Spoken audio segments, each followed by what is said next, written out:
Hey, how you doing? Why do people, younger generations in particular, why do they tend to ignore politics?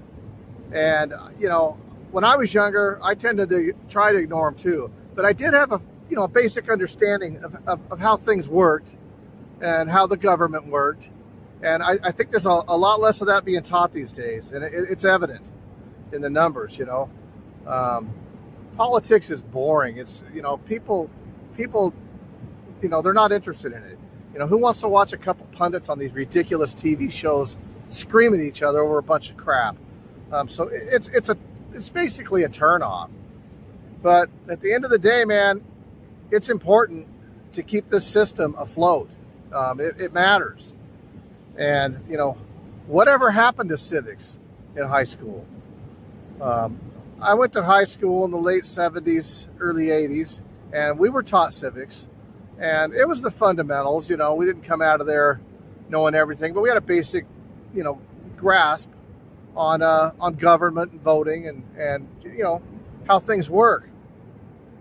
There was a major change in 2002 that was a bipartisan bill that it was called No Child Left Behind. A lot of you are familiar with it. Maybe if you're not. But my understanding of it was they kind of moved the emphasis to math and reading because scores were low across the board in those subjects.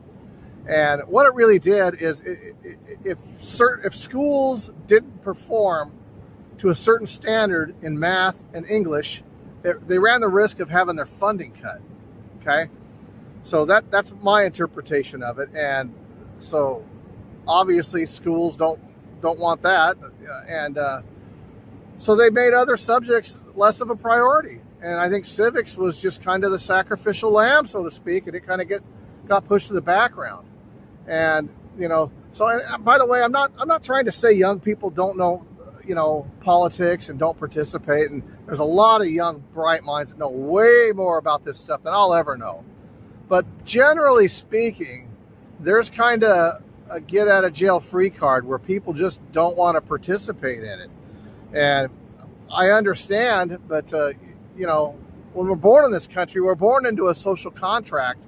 And if you don't participate, it could lead to bad outcomes. What's the saying? If you don't do politics, then politics is going to do you, something to that effect. And that's true. So, if you decide you just set it out and you're not going to deal with politics, you're kind of a squatter, right? On the system. You're just taking advantage of the things that are in place. You're not protecting them or trying to improve them. You're just a bystander, just a pedestrian in all this. And is that really the attitude you should be taking? I mean, it's not that difficult. By the same token, I could make the argument if you're not educated in any of this, maybe you shouldn't vote. Because if you don't know what the hell you're doing, you can make things worse. I think that is a lot of what just happened in the last election, when people decided the president can just snap his fingers and make their gas prices go down and just believe all this nonsense.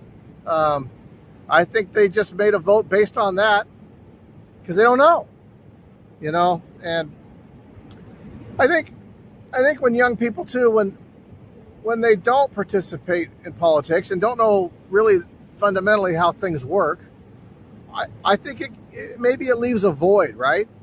And with the internet these days, I think maybe, it opens a void and makes them subject to believing in a bunch of conspiracy theories, the deep state, and can just lead them to bad places.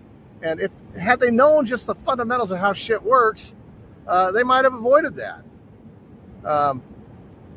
That may or may not be true. I don't know. Tell me what you think on that. But, the main point of this video is basically, I just think when you lose an educated population, you run the risk of losing the entire country.